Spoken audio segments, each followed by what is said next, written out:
Hello beautiful people. Aujourd'hui, j'attaque un sujet qui va peut-être me valoir quelques fessées.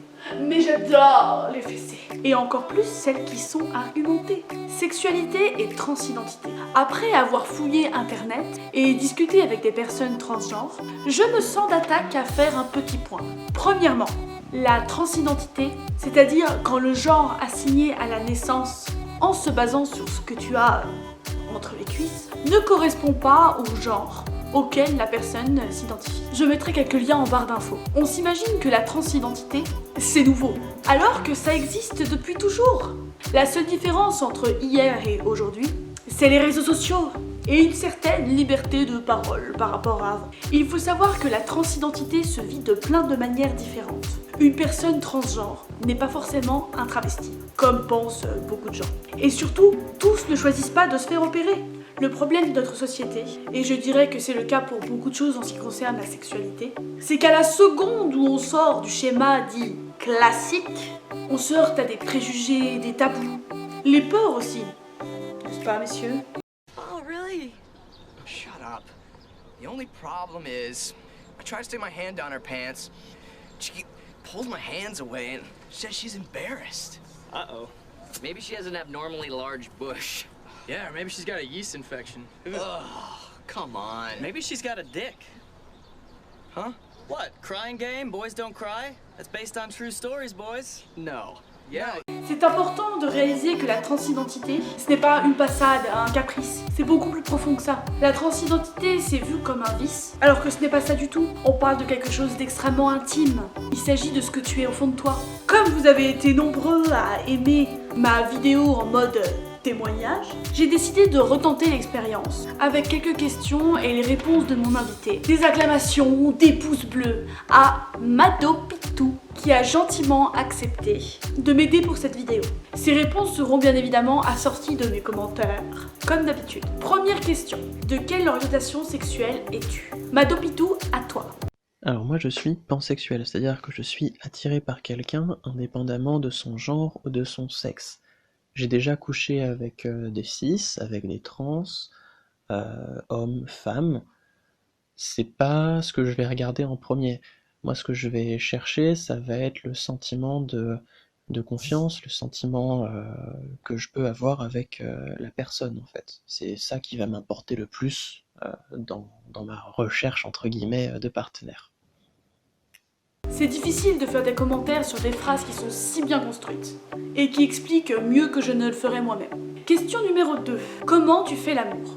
Alors, comment est-ce que je fais l'amour? Il y a 2 points qui sont vraiment importants pour moi dans cette question. Déjà, la première chose, c'est j'ai besoin de ressentir l'affection qu'on me porte et j'ai besoin de faire ressentir l'affection que je porte à la personne avec qui je couche. C'est-à-dire que je ne pourrais pas juste coucher pour coucher.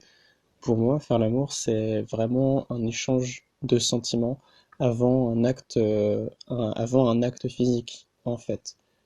J'ai besoin qu'il y ait cet échange au moment de l'acte, sinon j'y vois pas vraiment d'intérêt. Le deuxième point qui est important pour moi, c'est que j'ai besoin de me sentir femme. Autrement, je n'arrive pas à ressentir de plaisir, en fait. Au contraire, des fois, ça va même m'apporter des crises de dysphorie. Je pense que ce sentiment d'être soi, tout le monde le recherche. Et c'est quelque chose sur lequel, avant de coucher avec quelqu'un, moi j'ai besoin d'en discuter. Je pense que c'est important d'en discuter pour savoir ce que je veux, pour savoir ce que l'autre veut, afin de pas faire d'erreurs toutes simples qui pourraient simplement blesser l'autre. Moi par exemple, pour me sentir femme, j'ai besoin de sensualité, j'ai besoin de caresses, j'ai besoin de toucher, j'ai besoin de câlins, j'ai besoin qu'il y ait cette tendresse dont je parlais un petit peu plus tôt, au travers de l'acte, parce que c'est ça qui va me faire sentir bien. Donc finalement, le point 1 et le point 2 sont liés. J'ai pas de gêne à utiliser mon organe génital, en l'occurrence le pénis, mais je sais que c'est pas le cas pour toutes les personnes trans, ou même cis d'ailleurs. Ça fait partie des choses dont on doit discuter. C'est hyper beau, super touchant. C'est très universel ce qu'elle dit. Se sentir soi-même quand on fait l'amour. Avoir besoin d'être respecté et estimé en tant que femme. Bon courage, Mado Pitou. C'est un combat de tous les jours. Je ressens quelqu'un qui a besoin d'être plus passive qu'active. En tout cas, dans son discours pour le moment. C'est vrai, globalement, dans les relations sexuelles, on a très souvent un actif et un passif. À nous de voir dans quelle position on sent le mieux.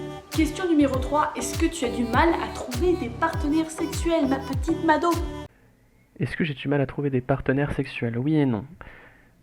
Simplement parce que déjà je suis pas une personne qui va sortir beaucoup, qui va pas rechercher entre guillemets des personnes avec qui pouvoir le faire. C'est quelque chose que qui va se créer, c'est-à-dire que je vais me rapprocher d'une personne, l'envie de le faire avec cette personne va au bout d'un moment potentiellement apparaître.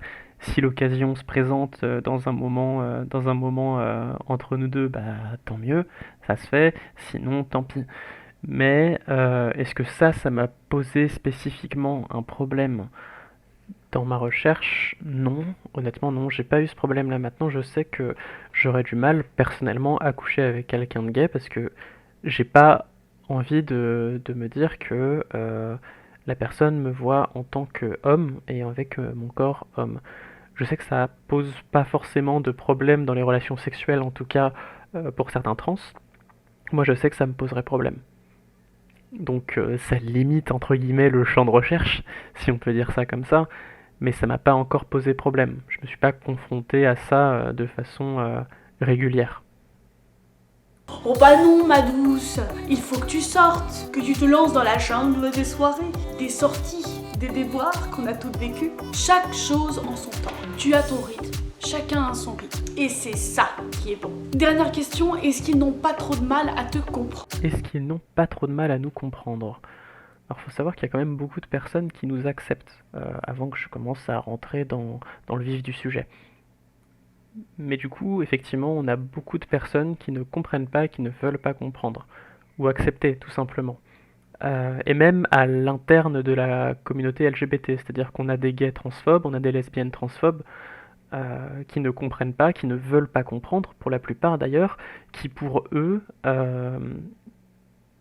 ont l'impression de voir une déviance, parce que depuis tout petit, on nous apprend que il y a homme, femme, et on nous dévoile petit à petit que non, il n'y a pas que cette facette-là. Et ça veut dire qu'on va devoir réapprendre tout ce qu'on a appris sur des choses qu'on pensait actées. Donc, il y en a qui vont avoir moins de mal que d'autres, qui vont dire tu te sens mieux comme ça, tant mieux pour toi, écoute, je te genre comme tu l'entends parce que c'est comme ça que tu te sens bien. Et il y en a d'autres qui vont faire c'est pas normal. C'est pas normal que tu te sentes mal comme ça. Il y en a qui vont voir ça comme un défaut psychologique. Il y en a qui vont voir ça comme une maladie. Il y en a qui vont voir ça comme X ou Y chose. Mais du coup, le problème vient vraiment, selon moi, de la remise en question des connaissances qu'on a sur un sujet, tout simplement. Donc pour répondre au final, oui, beaucoup de personnes ont du mal à comprendre, mais non. En fait, certaines personnes s'en foutent complètement, et même s'ils ne le comprennent pas, ils l'acceptent. Et ça, c'est ce qu'on veut en fait.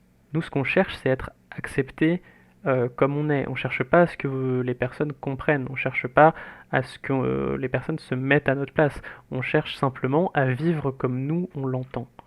Voilà. Et ça, il y a des personnes qui ont du mal à le comprendre.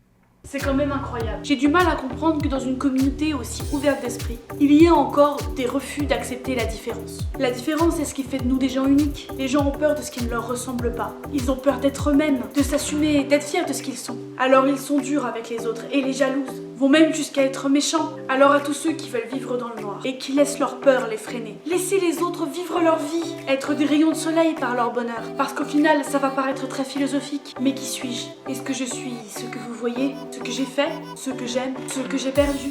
Non, je suis ce que je suis. Alors aimez-moi comme je suis. Et pas comme vous aimeriez que je sois.